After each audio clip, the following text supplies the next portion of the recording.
Hello, everyone, and welcome to One Controller Podcast, episode 383. 353. Sorry, I jumped forward 30 episodes. My name's Benjamin Yoder, here today to talk to you about video games. I almost said news because there is actually a lot of news this week. Actually, I don't know why I said that in like a very downer kind of way. But yeah, I was talking about last podcast. I was like, I don't feel like there's a lot of news lately that was really interesting to us. And I don't know if it's a change of just my mindset this week or the news God delivered upon us, but we have quite a few news stories to go through. Some of them are just, games that I just kind of caught my eye. I know we said last week, I think NFTs are done for our show because the big publishers stopped talking about them. We got to make one exception. Coin Musme had an update. We got to talk about Coin Musme. If you don't remember what that is, I'll give you a reminder because it is a ridiculous thing. In the NFT industry, and maybe the only thing that I think is worth looking at anymore to any degree. And then also some Nintendo throwback stuff got kind of announced, and within that vein, after we talk about news and go through Ko-fi stuff or whatever, we gonna talk some Luigi's Mansion 2 HD, which I believe is a remake of Luigi's Mansion 2 Dark Moon, or it might have just been called Dark Moon, whatever, the 3DS Luigi's Mansion game. I played that recently as well. So let's talk about that, although it will be more of, I think, in comparison to Luigi's Mansion 1 than usual. Like, I don't really do a lot of comparison, discussions, I think, that much, or, deep dives at the very least. So, anyways, getting into the news. A lot of people linked me this story, and I understand why. Chibi-Robo developers, or a amalgamation of developers who previously worked on Chibi-Robo, and I think other Skip and Love They Lick games and stuff like that. That kind of, I don't want to get into the history of it, but that Chibi-Robo's lineage has a very specific set of people that have very specific thoughts behind game design and how they're set up. But they announced a new Chibi-Robo game that's an off-brand Chibi-Robo game called Kodobo. It was a Kickstarter, and I would assume, I haven't actually checked, I would assume it's probably been funded. I don't know for sure. I think it was a pretty small amount, so it might not necessarily be the money to make the game as much as it is money to show publishers that there is a audience of people invested in buying this game, right? So they can fund the game kind of separately from that. I don't know what approach they're tending to take, but for games of this scale, I believe that is a kind of standard. And it kind of, I think, ran into some issues with the Pennyworth and Wild Arms developer recently, where they got their funding, but haven't been able to find a publisher for their game, and so they're kind of stuck with their project. It sounds like generally, or at least stuck in pre-production kind of thing. So. Anyways, Kodobo. I watched the trailer, and, if you ever seen Chibi-Robo, or Chibi-Robo Clean Sweep, I think is what it's called, the DS one, guess what? They're making that, but the characters are not that. And, I have no problem with, whatever. Make your new robot little buddy. I don't really care. Make all your new characters. I mean, Chibi-Robo as a game generally has had different characters. Sleeping on Clean Sweep. Clean Sweep is just kind of the exception because Jenny, I believe, is in that game as well, which is the kid from Chibi-Robo 1. So I think there's not a lot of direct relevance between them. So starting fresh and just making your robot look a little bit different seems like a reasonable thing. And, it seems like people are interested and excited. For me, the reason why this comes up is because I previously, did some videos on Chibi-Robo.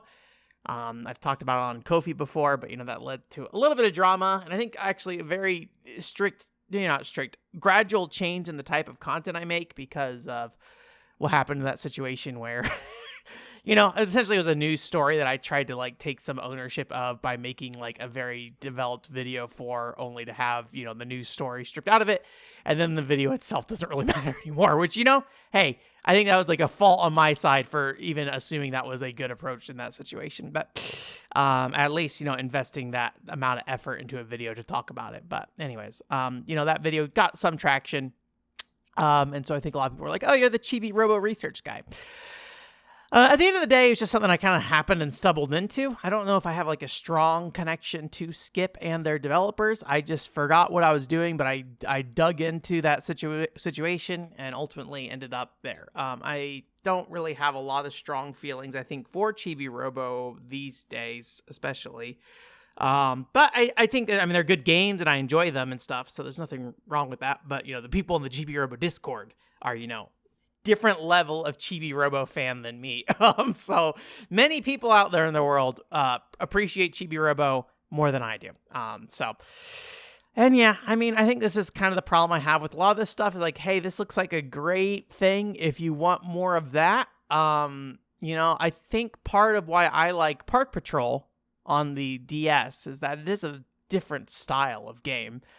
So when I look at this, I just say, hey, I haven't played Clean Sweep all the way through yet, so probably Clean Sweep makes more sense to me if I even play a Chibi-Robo game, because like stuff like Captain Rainbow or any of the other games that are like in this style, I forget, there's like a bunch of them. There's like, Moon RPG and stuff like that. All these games have this kind of lineage of very similar design philosophies, and I think I would rather have just about any other one of those rather than play another Chibi-Robo game. And that's not a deck on like Chibi-Robo's quality.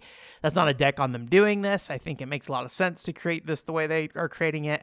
But for me personally, I just don't have a lot of enthusiasm for this. And maybe like going into that, our next story here is that there's like a teaser video for that Nintendo put out of like a guy with like a bag on his head, and there's a lot of speculation of what it was. Turns out it's a new Famicom Detective Club game, which is actually pretty cool in the sense of like, I think the last Famicom Detective Club game was like on the Super Nintendo, if I recall correctly. So it's been a long time. There's the remakes on, Switch that happened around the time Buddy Mission Bond came out and stuff. But that got announced. And I think that's really cool. And I would have thought that like a new Famicom Detective Club game would be like in the cards for Nintendo, right? Not that I think it is like out unheard of. This is not like Xbox coming on stage and giving like full prime time to Phantom Dust 2. Still, I don't know if I'll ever get over that moment, or like Square Enix announcing like a Dragon Quest Battle Royale game, right? It doesn't raise to that level for me of just like, what? Okay, sure. Why? I don't know why you're doing this, but go for it, man. I think, it's the end of the Switch era. They got this engine they made for these remakes. Why not make one? Probably, but I don't know. I'm not saying that's not to belittle the amount of work going into this stuff. So, but yeah, but same kind of deal here where like, this is kind of the problem I have with a lot of things. Cause like, I am so backed up on games that it's like, okay, well, I haven't played the first two Famicom Detective Clubs, and this one just looks like another one of those. So it's like hard. Like I look at it, and if you told me that was a video from the old games, I would have been like, sure, yeah, that looks about right. And so it's like really hard for me to get any kind of like interest or excitement over this, because like I just haven't gotten to the ones that are already out, and this doesn't seem to surface level wise be kind of attracting me in a way that I think makes it super exciting. Kyle Bossman actually talked about this a little bit in a video, and he did mention the fact that like there's just a lot of other games that kind of have the look and feel of a Famicom Detective Club these days, and they're on Steam. And like the most interesting aspect of Famicom Detective Club is the fact it's published by Nintendo. And I think generally I would agree with that. Like the reason I initially had an interest in Famicom Detective Club in the first place is that it was a Nintendo published IP that like, back then maybe made a lot more sense for Nintendo, but today is not the kind of game Nintendo would make generally, right? And so it's interesting in that regard of like Nintendo made this. But I don't know enough about Famicom Detective Club to say, does this have any like particular Nintendo like design sensibilities in it? Like what about Nintendo being involved with this matters, right? And I actually kind of briefly brought this up in our Discord channel. because somebody linked the Famicom Detective. And again, this is not poo-pooing the quality of this game. This is my reaction to this, right? This has nothing to do with the quality of the game, nothing about like whether people should be excited or not. I think it should be anyone who's a Famicom Detective Club fan should be incredibly excited. Like in the way that like if they announced Disaster Day of Crisis 2, I'd be like, what? I don't know. Hell yeah. Do it. Right?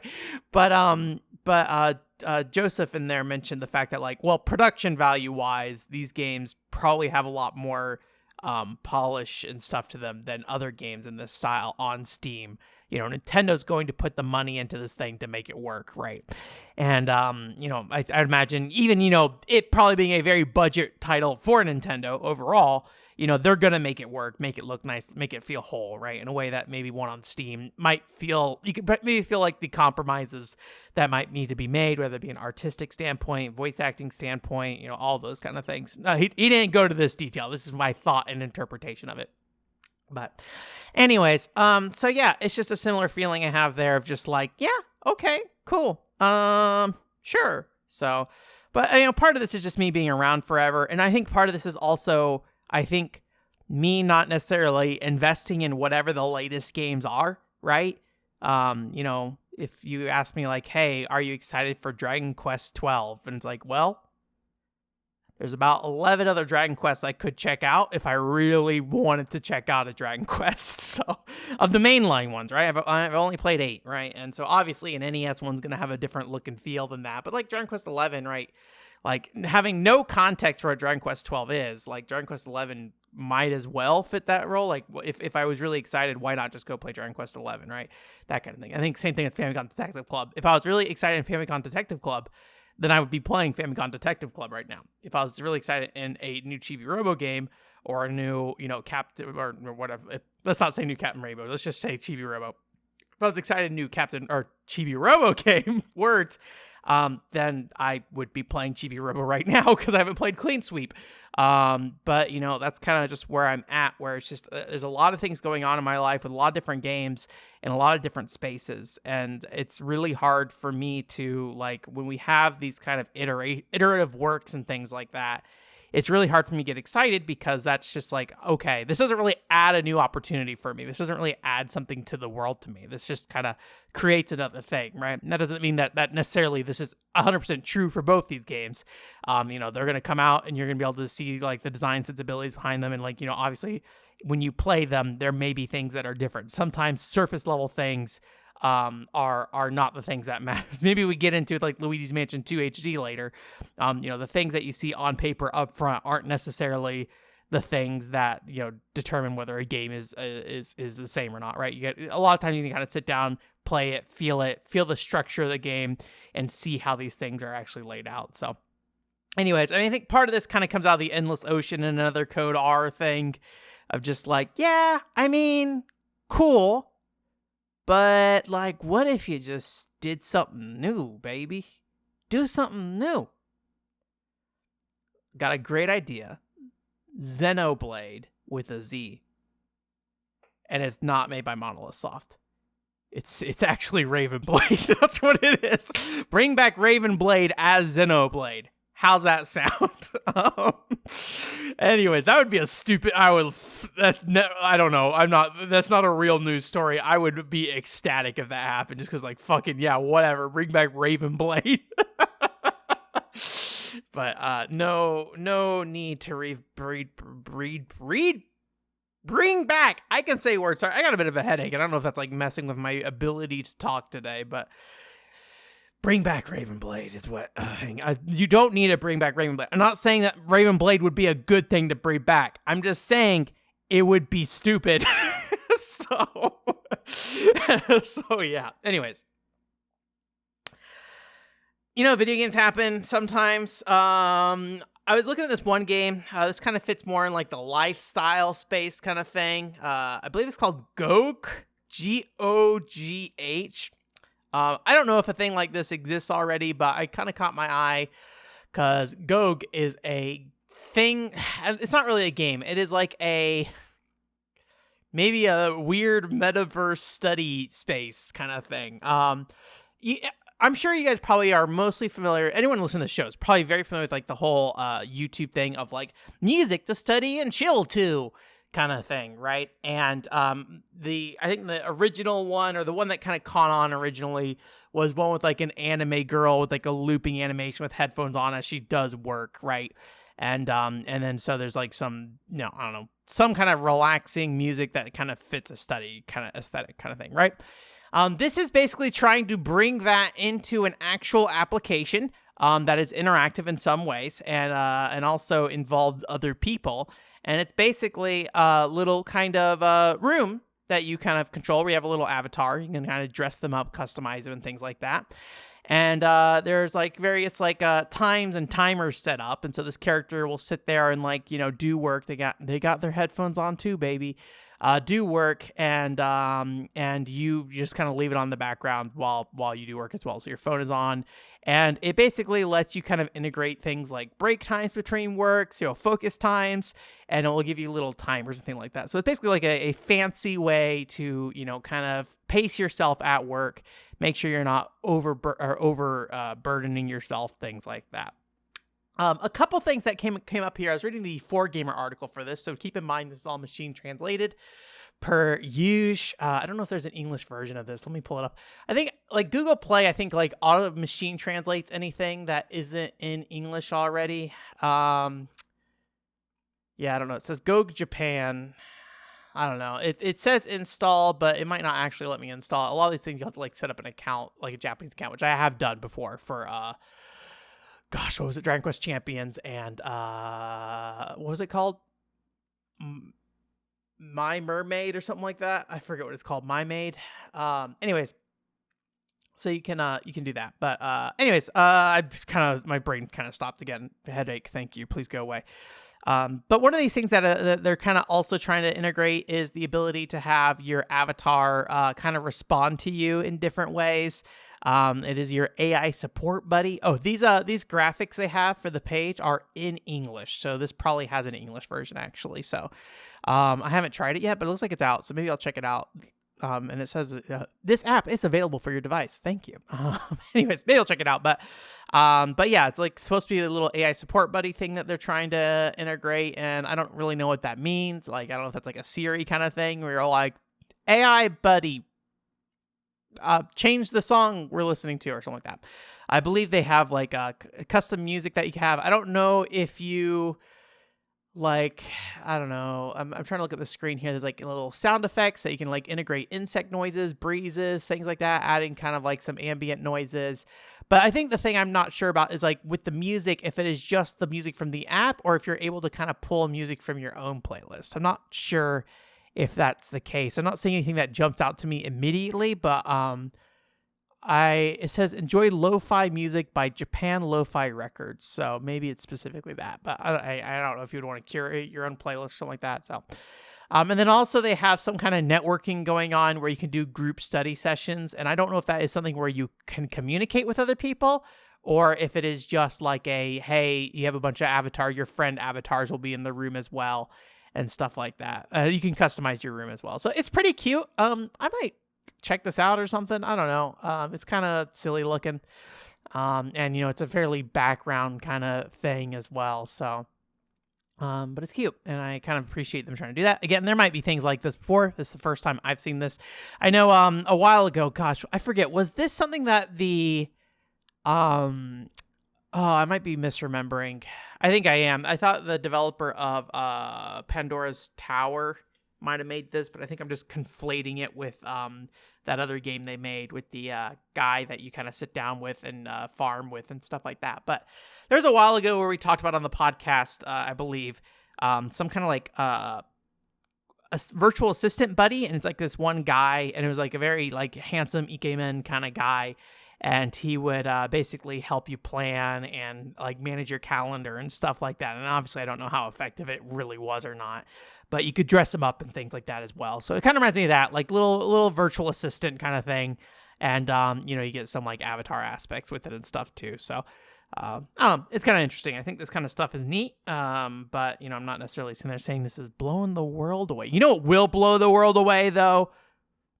Coin Musme, the hit NFT. If you don't remember, Coin Musme is essentially the Sega Gaga of NFT games, where these guys, the NFT market fell out, right, and then the crypto market as well, and a bunch of people made a video game about the fact that the market fell out, and so basically a bunch of like high school girls are in like an idol college thing. I don't know if they're high school, but idol girls or whatever.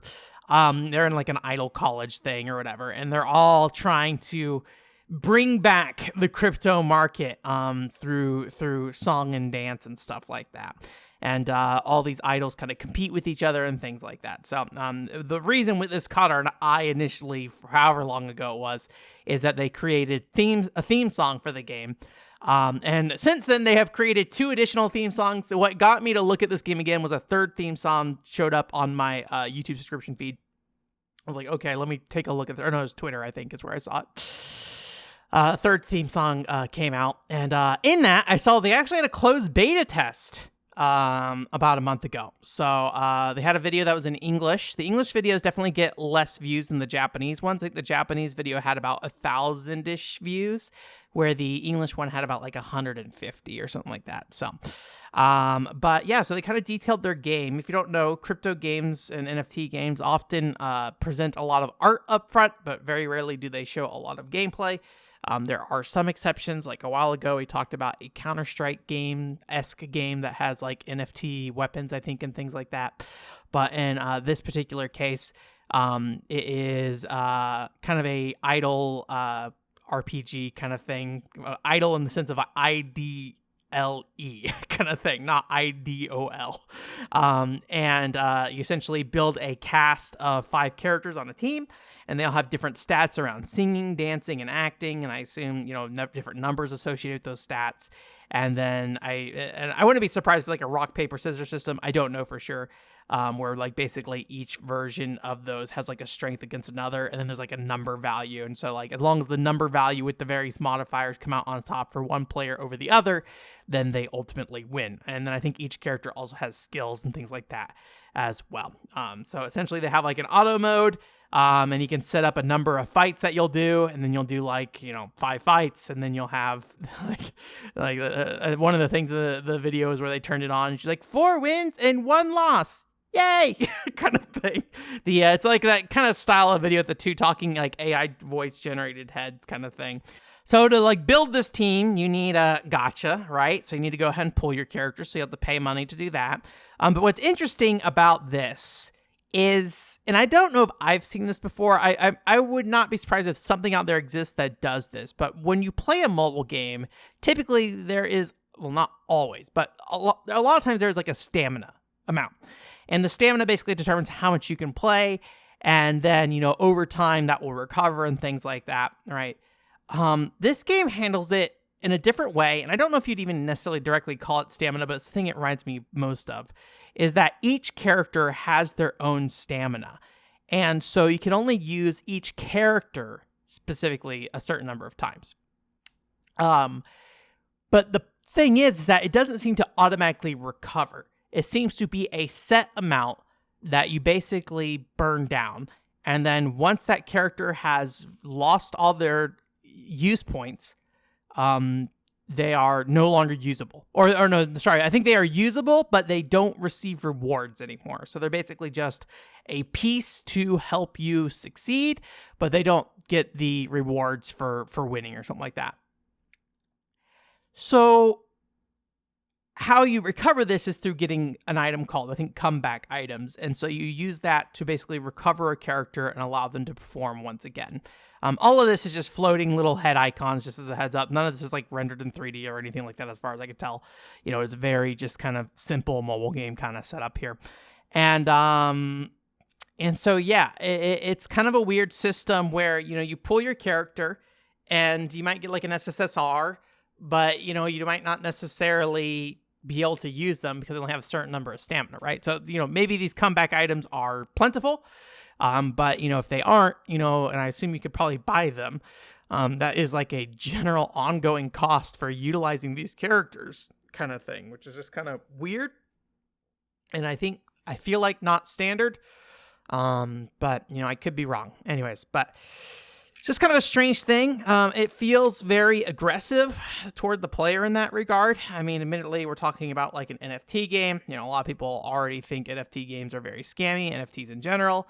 I do not know if I disagree with that statement or not. I still don't really know how I feel about the whole thing, but obviously, however I feel about it, this space has since dissipated significantly. So whether I even have a thought or feeling on it at this point doesn't really matter. I feel like at this moment. So, there's a podcast I did a long time ago back when this stuff was happening where I kind of talked about like what is an NFT versus a normal game, and me asking a lot of questions about that. I think that is all available on the website. So if you go look up NFT on my website, you'll probably find it.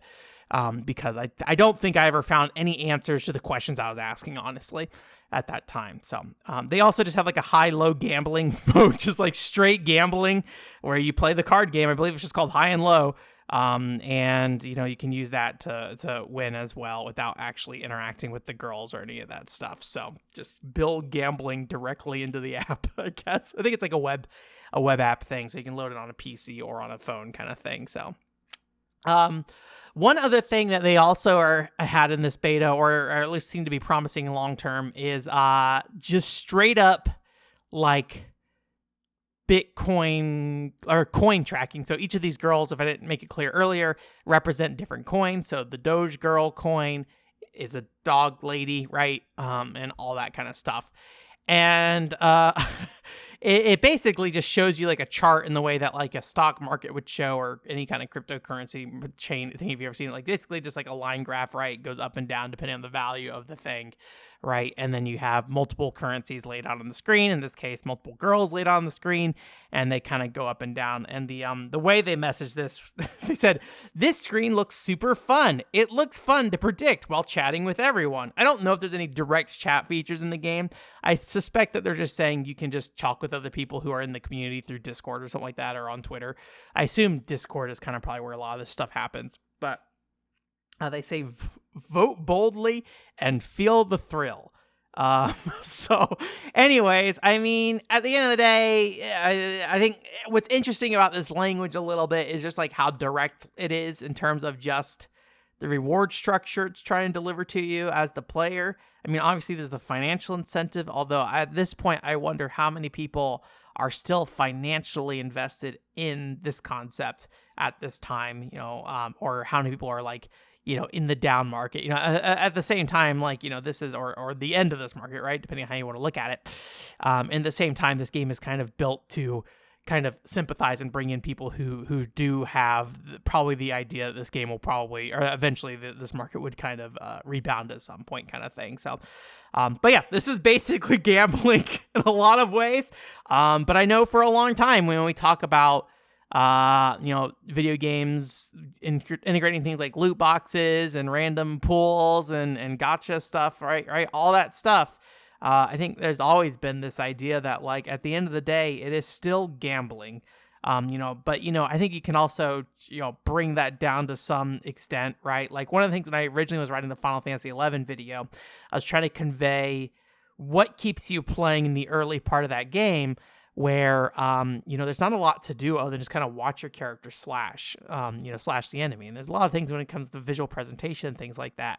But there is a thrill, I will say, when you get down to low HP, you and the enemy, low HP, there's nothing you can do. Running away, you're gonna die. It is just down to the dice roll, and you're watching it, and you're just hoping to dear God you hit that thing before it hits you, and you're missing each other or something or whatever, right? And there's a lot of like little small things you can kind of like do that like just require you to hit that thing to kind of save yourself. And in that moment, it definitely feels like a little bit of gambling, right? I think I originally titled the segment like gambling with your life or something like that. So some of this is just like human nature and game design and stuff like that. But this is literally invested into, some kind of money aspect. I don't really fully understand the investment side of this stuff still. I don't know much about investment stuff, but they did like in this thing mention the fact that they do tie their currencies to USD. So what that means is that you'll get like a standard reward for things that is like a literal just straight out payout. But at the same time, that means that like, okay, so if this currency is worth more right now, you're going to get less of that currency. But if that currency is worth less, you're going to get more of that currency, which, if you want to get a lot of currency at a low price, generally makes sense.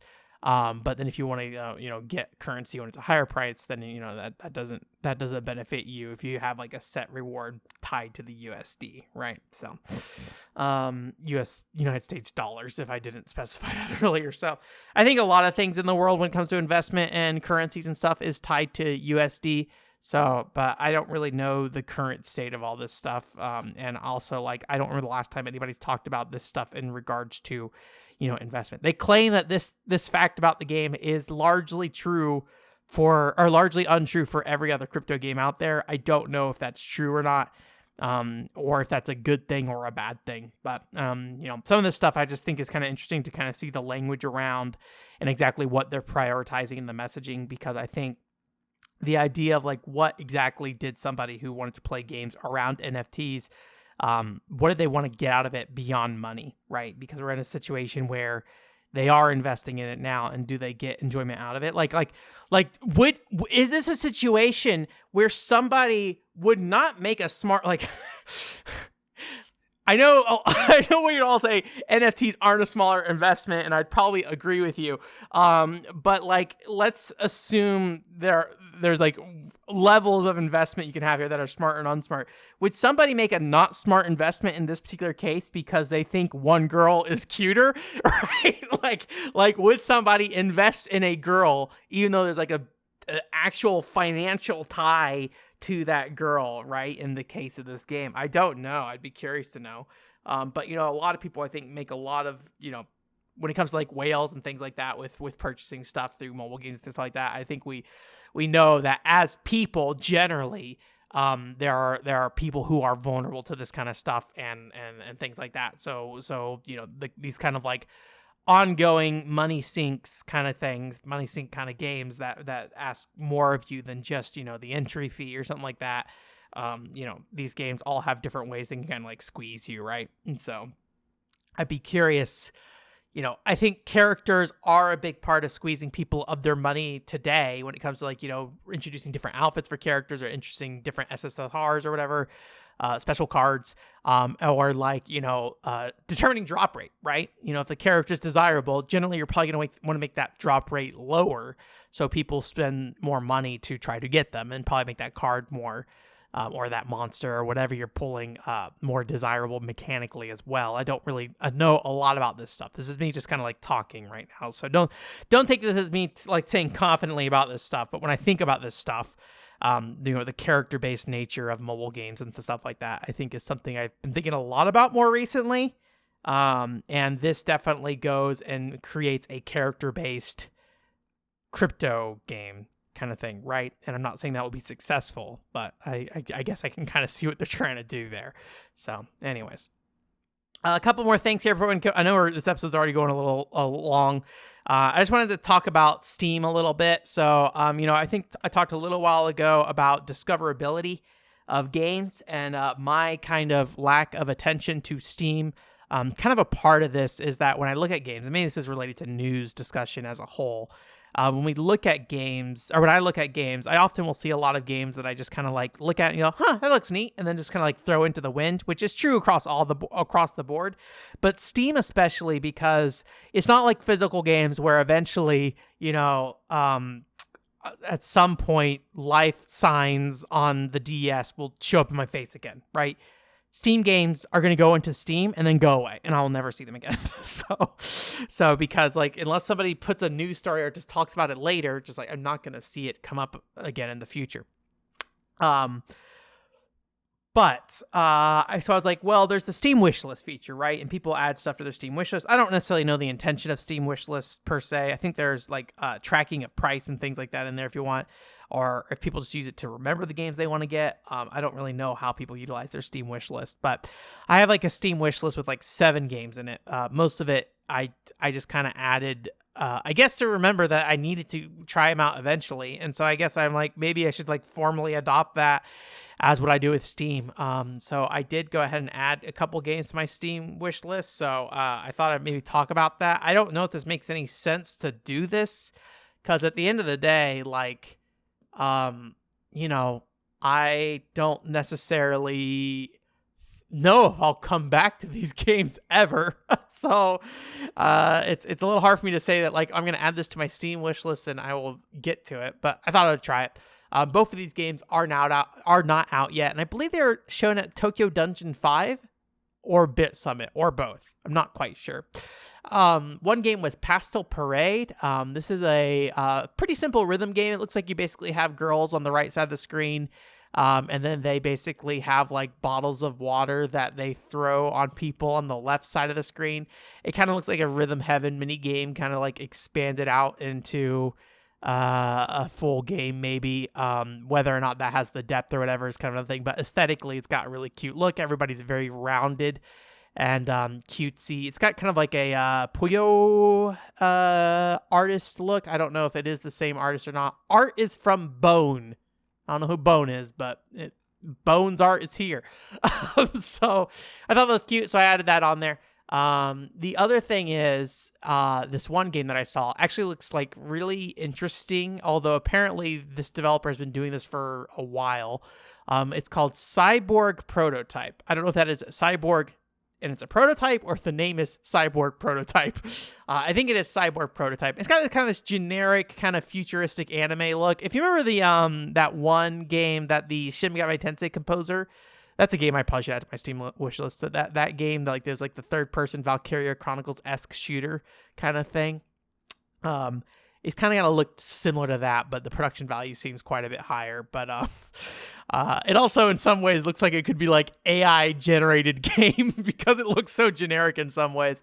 But what caught my eye about this game is that basically you have these cyborg ladies that you make. I only see ladies here, so I assume there's no cyborg men in the future, because everybody wants to be Ghost in the Shell. I don't know. I guess, what is that guy? I almost said Bosch. Who's Bosch? From Final Fantasy 12. Everyone loves Bosch from Final Fantasy 12 in cyborg form. I don't remember the guy with like the little beady eyes and Ghost in the Shell, or not beady, but like little disc eyes or something. But anyways, I guess they're there. They're all women here though. So, but it has limbs that could be attached with different components and things like that, and they also can break. And it seems like when they break, they become disabled in combat and things like that. So. I thought the system was like interesting. I remember really liking, I forget what the game is called. There's an old like PC mech game I played. I remember enjoying the fact that like you had to be aware of your limbs, health and things like that, because if somebody like shot your legs out, it like significantly reduce your ability to move and things like that. I don't really remember the game though. Oh, what was it called? I don't remember. I haven't. It's like a Windows XP game or something like that. I probably should play it someday, but I haven't actually looked into it again in forever. But anyways, I'm rambling on. So it's that kind of system where like basically you can break their limbs and things like that. So you can kind of see in some footage where like it looks like if like the left arm gets blown off, then you only have one arm left to utilize in combat kind of thing. So this apparently is a developer called, I think they're called Go, if I remember correctly. Let me see. Go Show. And they've been around a really long time, and apparently they had a series of Gladiator games on the PS2 and PSP that I'm not going to sit there and say that like were successful in terms of like, you know, massive success or anything, but they kept putting them out. So apparently it was reaching a particular audience, and I actually did play one apparently. Gladiator Versus on the PlayStation 3, I played very briefly because I think there's just like a free demo or a free trial, or maybe it was a free to play game. And at the time I was like, I just got my PS3, and you know, being a Wii fan, it's like, holy shoot, free video games downloadable at the fingertips kind of thing. It was a very interesting thing. So I tried a bunch of stuff out on PS3 that normally I wouldn't have, including a ton of game demos and things like that. But it's an interesting week or so. Now everything's available all the time, so you don't need to worry about it most of the time. But they also made an anime game. I think it's Garouden. It's like I think I've seen the anime before. It's like these guys that are really muscular with like these really exaggerated, very like like liney faces. I don't know how to describe it, but and they have similar system there where you basically would hurt everybody's limbs and things like that. I don't know if your limbs would be disabled in that, but that was a PS2 game. So, they've been doing this for a while. But yeah, I caught my eye, added that to my Steam wish list, and was like, maybe someday. Warning includes frequent violence or gore, general mature content. So, anyways. Will I play those ever? I don't know, but they're on my Steam wish list, and I probably should cull that at some point once I add a bunch of stuff and determine that whether I'm going to play it or not. I would like to play more stuff on Steam, but I still don't do it. So, anyways, Kofi. We're going to talk Kofi. That's a lot of news stories. Thank you for sticking through that. And we'll get to Luigi's Mansion 2 here in a bit. I think it's going to be a little bit of a longer show. But Kofi, thank you, Demodori, again, for donating for us for the month of July and supporting us. There's also new content that came out recently. So if you didn't listen to it, Hot Pot Gaming came out, new episode of Hot Pot Gaming. So Alex Fraioli of the No More Whoppers podcast, he joined me. So thank you, Alex, for coming on the podcast. If you haven't listened to that, check it out. If you didn't watch his video, watch that video. I think it is really, a good video, but B, I think also kind of important to our podcast there. So go check that out. Listen to that. I'm going to try to have another. It's a little weird, the Hot Pot Gaming stuff right now, because now the months are kind of like moving in the number of weeks there are in a month. So it's been a little challenging to figure out where the next one should go. If I should like do it every, 2 weeks, or if I should like go and, every 4 weeks, or if I should like put it at the end of the month. I'm not really sure, but I have the next episode done. So that is done and ready.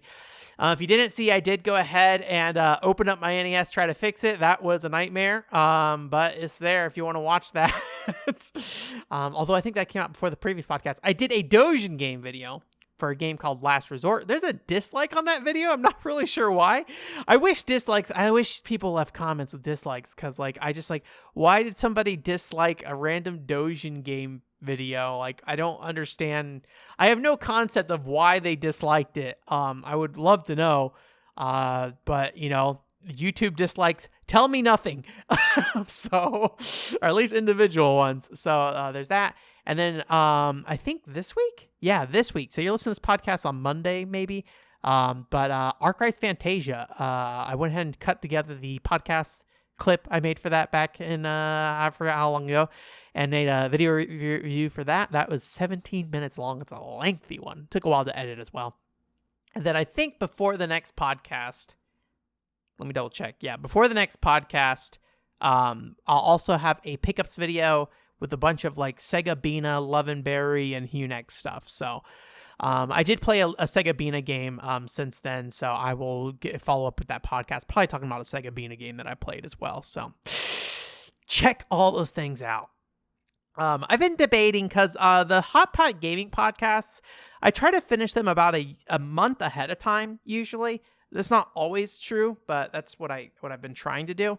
And I've been wondering if maybe I should make those available to download or be able to watch on the Ko-fi if you have donated or whatever. So I think I was talking about this recently on Twitter. It's just like, it's really like when people ask for like donations and things like that, it's really hard for me, because a lot of people will be like, oh, or at least in terms of messaging, because a lot of people will be like, oh, I could only do this with you, right? I can only do this because of you. With your support, I can do this. And then it's like, I barely get any support. So like whether or not I deserve it or not is a whole other thing.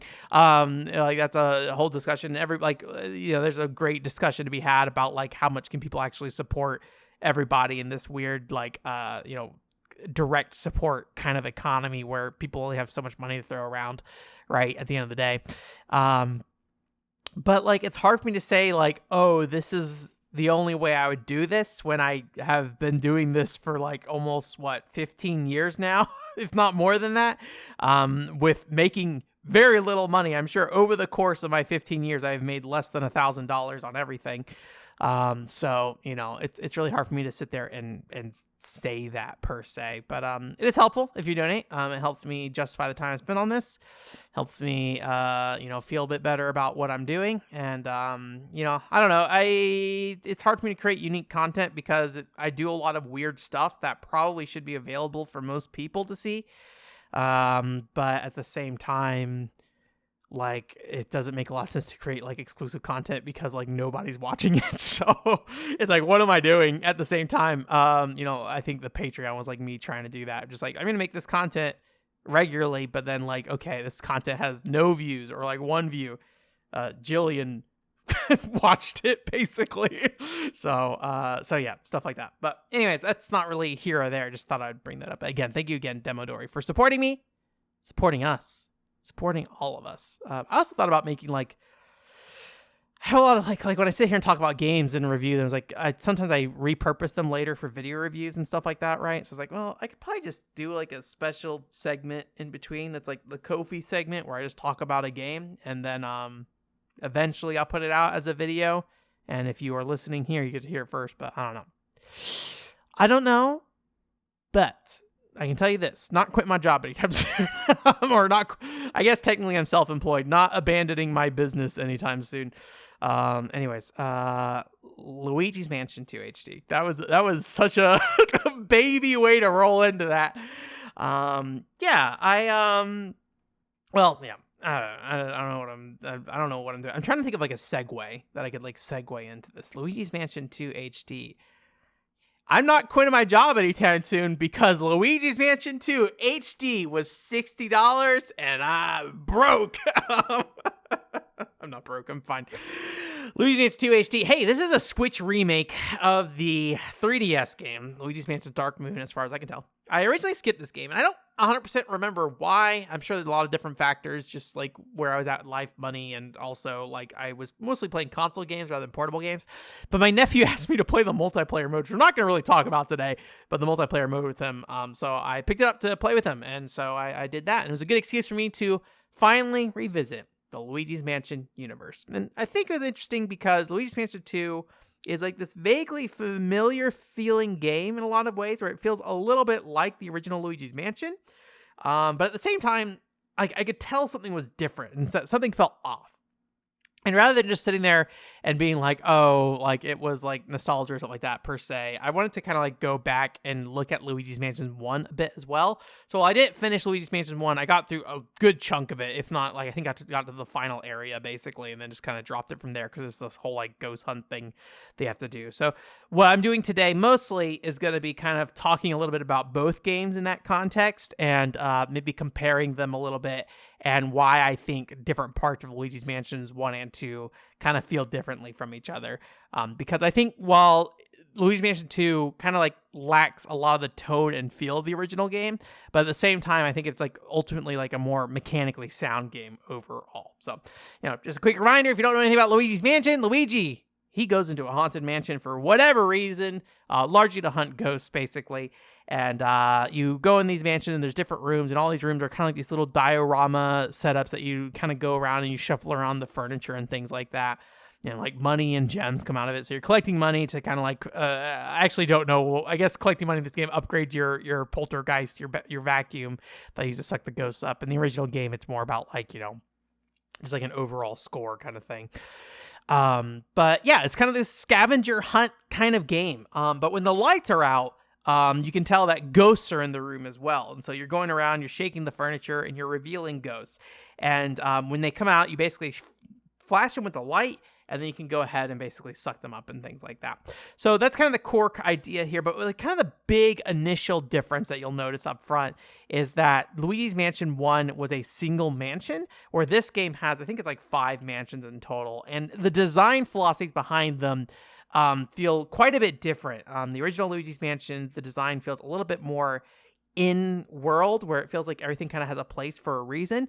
And then Luigi's Mansion 5, Luigi's Mansion 2 with its 5 mansions has more of like this video game-esque design, where like the areas feel more like worlds in Mario games. So you'll have like the desert mansion or the mine mansion and things like that, where you're like going around with like minecart rails and things like that everywhere. So it's interesting because they added all these mansions and stuff, and in some ways, I think on the surface level, it's easy to feel like this is a more like linear game. It feels a lot more scripted, and it feels like a lot more of a guided experience. But when you look at the original game, it also has these little markers that kind of tell you where to go, and there's a very clear progress to how you go around the rooms in that game. So I don't think it's necessarily a more linear game. I think it feels more linear though, and I think part of that might be in how it communicates with the player, because there's a lot of like tutorial text in this game, and some of that is that not actually like just tutorial text. Some of it is that kind of design that feels a little too handholdy, where a character, or you have EGAD, he's the scientist guy who kind of helped you on this journey, and something will happen in the world, and instead of just letting the player kind of interpret that and kind of figure out what to do next from that, he will come on and then basically tell you, repeat what happened to you, and then he will kind of tell you what to do next. Basically, it's like, oh, well, if he went to the other room, you need to go to the other room to go find him, kind of thing, right? And so it's this thing where it's like, yes, you're kind of going linearly from room to room to room, but it feels more like a perception of linearity, because both games feel like you move through the same way, but it's just the fact that one is like kind of directly verbally telling you what to do, or the other one's just kind of like pushing you to go look into rooms and kind of figure out what's going on in these rooms and how to solve them. In both games, you have things where the characters or the ghosts can kind of like travel between rooms. It feels a lot more scripted here in the sense of just like, I believe the ghost, because there's like this mission-based design where you kind of like go into a dungeon or mansion and like solve one issue before kind of starting the level over again with a different objective, where in the original Luigi's Mansion, you just kind of like stay in that room and you kind of navigate around the place based on what you need to do. There's times you go back to the original home base, but most of the time you're kind of within the mansion itself. But the ghosts that travel between rooms and stuff, they feel a lot more like they make sure in this game that they're always accessible, and it's always a part of the main objective, where with the original Luigi's Mansions, like these boos that you got to go around and collect. And while that does play a role in how you actually finish the game, the boos, how they move around the rooms just feels a lot more chaotic and more willingness to like let them go into locked rooms that you don't have access to and stuff like that. And I think part of that is because eventually they know that you'll be able to get in there and get that boo. So even if it's like an hour or two before you can actually get there, you know, you can still go get them, kind of thing. So there's a little bit more of a feeling that ghosts can travel around a little bit more and things like that. So but each of these rooms are still largely independent puzzles. When you enter a room, there's almost always just like, hey, one simple thing that you're doing in this room. There is some crossover later in Luigi's Mansion 2 specifically, where you can kind of like navigate between different rooms to solve different puzzles. And Luigi's Mansion 1 has a little bit of that as well. But, you know, again, I think it's more of the fact that Luigi's Mansion 2 calls attention to it in a way of just like, go do this here, where it just feels not as like explorative, because you're spending a lot more time just kind of chasing where the game's telling you to go, where Luigi's Mansion 1 will tell you where to go, but it feels a lot more like you are kind of exploring a little bit along the way. Again, I think it's more of like a perception thing than it is like a actual difference kind of thing, just the way they present these things. Now, what is very different in the game is kind of the ghost combat specifically, because like I mentioned earlier, the general concept here is where you kind of point the flashlight at the ghosts, you freeze them, and then you suck them up. And in the first game, I feel like I felt this at the time when I was a kid when I was playing this, where just like, it didn't feel very responsive, because you would flash a ghost with the light, and it would be very easy to get them out of the light on accident, and there wasn't a lot of time that the ghost would just like wait for you to try to suck them up.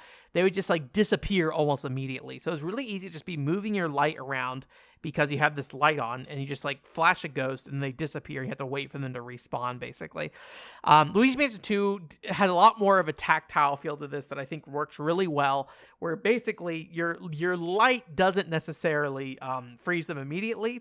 You have to like charge up by holding down an A button and then like letting it go, kind of thing. So it feels like it makes a lot more sense here, and it generally just like feels better. It feels like you are doing a lot more in that combat. You are instigating that freeze versus, you know, if you're just kind of like moving your light around in the original game, you might catch ghosts along the way without really realizing it. And then, you know, it wouldn't necessarily be a bad thing, but they do kind of disappear, and you have to kind of wait for them to respawn and stuff like that. But in most cases, at the end of the day, you know, it is very much kind of the same kind of concept, freezing, sucking them in. What the big differences here when it comes to the ghosts themselves are that there's a lot more variety in the types of tools the ghosts use. So the original game, there are different types of ghosts, and they all kind of move and act in different ways. But in this game, a lot of those ghosts have different modifiers that are put on them. They might be wearing helmets or holding weapons or carrying shields. And ultimately what this means is that there's different ways you have to kind of flash them kind of thing, right? So you might have to wait before you flash them for them to like lift the bucket over their eyes so they can, when they're looking for you. You might need to suck, the shield out of their hand so you can flash them or something like that. Or there's also like this little scanner light as well you might need to use in some cases. It's weird because like all these variations are added and definitely adds to the game. But I think it still feels a bit repetitive because I think there's only so many ways that you can, basically prime these ghosts because you were flashing then sucking them, right? It's like the goal is always kind of the same. And while the first step is always different, the following two steps are always the same. Flash, suck kind of thing, right? And so it feels like even though they add this variety and things like that, and I think it's overall like a big improvement over Luigi's Mansion 1, I think it feels a little repetitive still in its actual execution. But I think this is probably the strength of Luigi's Mansion 2 specifically, is this kind of, the flashing part being a lot more of a tactile thing you're doing, and then also the kind of ghost diversity in terms of mechanics and things like that. But it's not really like all that great, honestly. Like initially when I was playing this game, I was like, oh, well, this game's just like a really polished version of Luigi's Mansion 2's combat.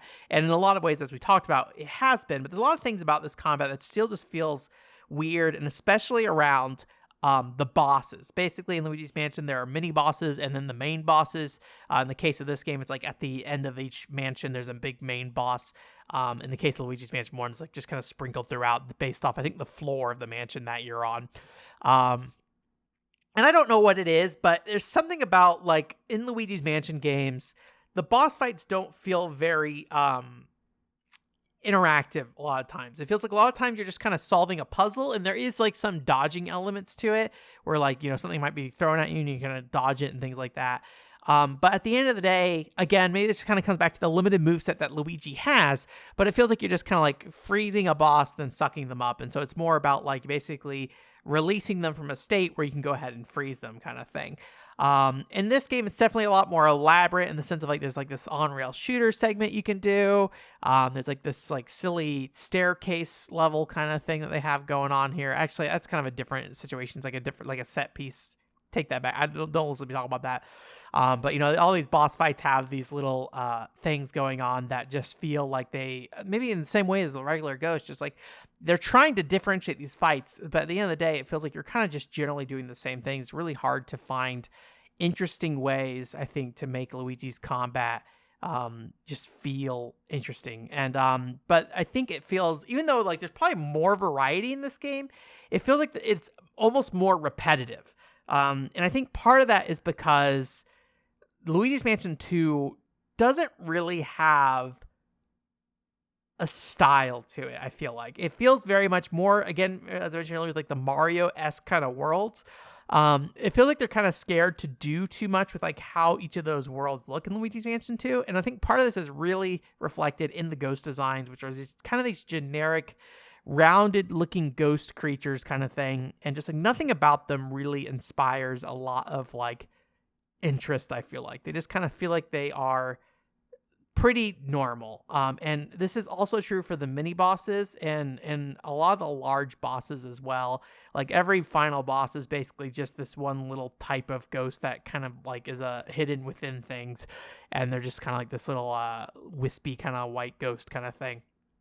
Where Luigi's Mansion 2 or the original Luigi's Mansion, I feel like there's a lot more design into those bosses specifically, because basically in Luigi's Mansion 1, this is a world that's not very Mario in a lot of ways. If anything, Luigi's very out of place in this world.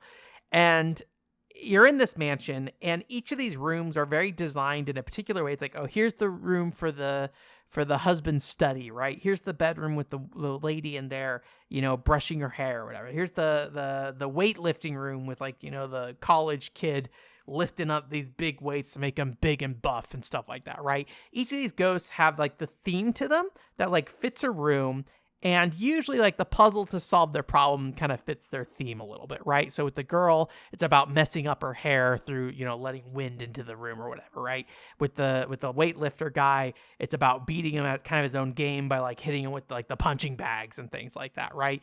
And so each of these characters have, kind of a solution built around this space they own in this world, this room they own, and then also they have a design that kind of fits that. And so while the act of sucking them up, again, just there's not a lot going on there. You're just kind of pulling back on the analog stick while you suck them up. In the case of Luigi Mansion 2, you press a button occasionally as well. It just feels like each of these bosses in Luigi Mansion 2 feel like they're very samey.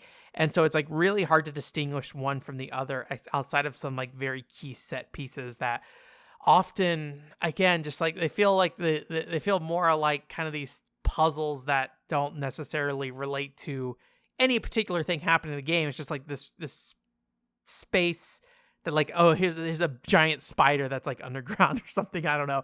And like, yeah, there's like a lot of like things you have to do in the puzzle and the fight and stuff, but I don't know. It's like something about it, just everything about it just feels less like it fits in the world itself in a lot of ways. And again, when you play a Mario game, New Super Mario Brothers, each world is its own different thing, right? And each of those areas have their own different look and feel, and those things aren't necessarily consistent. So I think Luigi's Mansion 2, honestly, in a lot of ways, feels like a more modern take on that, fits the more modern, Mario franchise, or at least when we're talking about this, like 2010. I don't know what Luigi's Mansion 3 did, and I haven't really played that many like non-Mario Odyssey style Mario games or non-3D Mario games in a while. But a lot of the game design sensibilities of this game when it comes to the aesthetic and the feel of it feel very much like trying to add gimmicks in the way that like a Mario game would add those gimmicks and things like that. Where the original Luigi's Mansion, for better or for worse, I think has like a very clear, distinct style and look. And while it doesn't necessarily do any of these things better in terms of like the gameplay elements, I think the kind of the world and space they build feels a lot more consistent and a lot more in line with the tone and also kind of the concept as a whole. It all kind of fits better quite a bit, despite Luigi just kind of looking like a weirdo in that whole game in a lot of ways. So I'm not necessarily saying Luigi's Mansion 1 or 2 are that like, one's better than the other, right? But it is interesting that Luigi's Mansion 1, maybe a way that like Super Mario Sunshine did, and maybe there's something to be said about that design era of Nintendo and what they were trying to do. But like Super Mario Sunshine is a game that has this very consistent feel to it. Every place in Super Mario Sunshine you can see on the map, you can see from various parts. It is very much feeling like trying to build a world where games like Super Mario 64, Super Mario Galaxy, Super Mario Odyssey to some extent as well, not really concerned about that. Right. And Super Mario Odyssey is kind of obfuscated a bit because you are kind of traveling across space, or is it a planet? I don't remember. I don't remember like what the levels of select screen. I feel like Mario Odyssey is like a big planet, so I think you're going from place to place on a planet. But each of those places don't necessarily like visually connect with each other in a way that like Super Mario Sunshine is. And Luigi's Mansion feels like a lot more of a localized way of doing that, where it's like here's this one mansion, it has one aesthetic, one look, all these characters play a role in this mansion, with every room kind of playing a role in this mansion. And part of that is playing a role not from a mechanical standpoint, but just from a concept standpoint. Here's the boiler room. Here's the workout room. Here's the kitchen. Here's the dining room. And like every ghost being kind of designed to fit within those spaces. So it's kind of interesting to see that these games that in a lot of ways have a lot of the same problems, I think ultimately kind of end up in two kind of very different spaces because of some of these like more like, I guess like abstract design philosophies that you could say about how like a Mario world is versus like what Luigi's Mansion was, and how un-Mario Luigi's Mansion 1 feels. Like this feels more like what people would expect out of a Luigi-based video game. And I'm not necessarily saying that's right or wrong. I think it's very different kind of approaches. I think I personally maybe prefer the original Luigi's Mansion and how its approaches, but you guys know me where like game quality and stuff doesn't necessarily result in the better game for me. Sometimes it's more about some of the concepts and how they kind of fit together. And I think usually the more whole something feels, the more I like it generally, versus like something that feels a little bit more broken up and sporadic. But variety can be great. And mechanically, I still think this is like definitely the better version of Luigi's Mansion with Luigi's Mansion 2. And I have no idea anything about Luigi's Mansion 3, if this like addressed these things or solved them, or if it kind of reinstates any of the design philosophies from 1, or if it really kind of doubles down on what 2's doing. But, I think in adding a lot more variety with Luigi's Mansion 2, it definitely makes the game a lot more Mario-like, and it loses something in that process. But I think it gains something as well with that. So anyways, it's kind of interesting. Do I regret playing Luigi's Mansion 2? Probably. I mean, there's nothing wrong with it. And I think it was an interesting thing to dissect a little bit. It's just not that interesting to dissect, right? They're just kind of like these kind of very small, specific things that I think set these games apart. And so they do feel different from each other, but like kind of the core concepts are generally the same. So, well, it's kind of like, I would say in some ways, like in some ways maybe like Xenoblade Chronicles 2, Xenoblade Chronicles 3. I know everybody here loves Xenoblade Chronicles and has played Xenoblade Chronicles. I have no idea how much my regular audience has played Xenoblade Chronicles. I suspect not that many, but I don't know. But these games that basically like the core design philosophies are very similar to them, but like what you're doing at the top level is what kind of changes. And there's some interesting things about that. You can sit down and say like, oh, here are the nuts and bolts that make each of these games feel different. But kind of the higher level you get in the combat with that game, the less you're changing at the baseline. I think the more and more it results in situations where you just kind of are changing parts out, but you're not really making a new experience, right? And there are some games where I think changing parts out does significantly affect how they play. In the case of Luigi's Mansion, it feels it's more like a vague feeling of difference rather than necessarily like its own unique thing. So anyways, that's it for this week. Thanks for coming. Thanks for listening. OneControlBoard.com. OneControlBoard.com is the website. You haven't been there in a bit. I forgot to ask you. I forgot to plug and ask. I'm going to say it right now. I'm going to plug it in earlier with the Ko-fi. You're going to hear something in the Ko-fi that I'm actually saying right now. Wow, I did a great job to saying whatever I was going to say earlier. So, anyways, I mean, I already said it. I know what I said, so I don't know why I'm saying it like I did it. Like, when people do podcast clips where they're like, oh, what a great interview. We haven't done the interview yet. I just said all the things I was going to say and plugged back in. So, like, I knew how it went. So, I don't know. Whatever. That stuff is happening. Go listen to all those things. I guess I should tell you, reminder, go check out the Last Resort Dojin video if you haven't. Check that out. It's a little Dojin video clip from a school game. Go watch the Alex Fraioli podcast, listen to it, whatever you do with that, and then keep an eye out for the Arc-Rise Fantasia review and the Sega Bina Love and Berry and Hunex pickups video as well, because there's some stuff going on in there. Some Hunex stuff is in there too. I focus less on the Hunex stuff. It's definitely more games for girls-esque stuff, but check those things out. Woo. I'm gonna let you guys go. Talk to you guys later. Enjoy yourself. Bye.